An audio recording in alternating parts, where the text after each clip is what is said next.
రెండేళ్ల ధోనికి సారా అనే చిన్న కుక్కతో గొప్ప స్నేహం మరియు అపారమైన ప్రేమ ఉంది. ధోని బాలబడికి వెళ్ళి అక్కడ ఆడుకుని రోజు బడికి వెళ్ళి సంతోషంగా వస్తాడు. ఒకరోజు ధోని ఆడుకోవడానికి వెళ్తాడు. అక్కడెవరు ఉండరు. దిగులుగా ఒకడే రాళ్లతో ఒకటి పక్కన ఒకటి పెట్టి రాళ్లతో ఆడుకుంటూ ఉంటాడు. తిరిగి ఇంటికి వెళ్తున్నప్పుడు ఒక నల్లని కుక్క కనపడుతుంది. అది కూడా చూస్తుంది. కానీ ధోని భయంతో అక్కడ నుండి పరుగు పరుగున పరిగెడుతూ ఆ కుక్కని మరుసటి రోజు కూడా చూస్తాడు. ఆ కుక్క చూస్తుంది.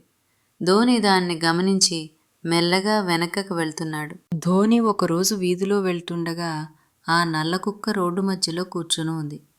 అది చూసి దగ్గరికి వెళ్తాడు. ఆ నల్ల కుక్కకి పేరు సారా అని పెట్టాడు. తర్వాత రోజు సారాకి అన్నం తీసుకుని వస్తాడు. సారా కోసం వెతుకుతూ ఉంటాడు ధోని.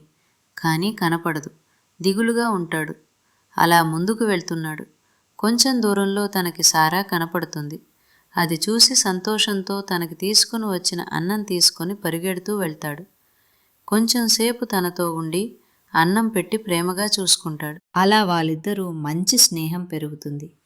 ప్రతిరోజు దానికి తినడానికి ఏదో ఒకటి తీసుకుని వస్తాడు. అలా సారా ధోని కలిసి మెలిసి ఉంటారు. ఒకరిని వదిలి ఒకరు ఉండలేరన్నంతగా ఉంటారు. ఇద్దరు కలిసి పండగలు కూడా చేసుకుంటారు. వర్షం పడిన రాత్రి ధోని కోసం సారా ఇంటి దగ్గరకు వస్తుంది. ధోని చూసి పరిగెడుతూ వచ్చి కౌగిలించుకుంటాడు.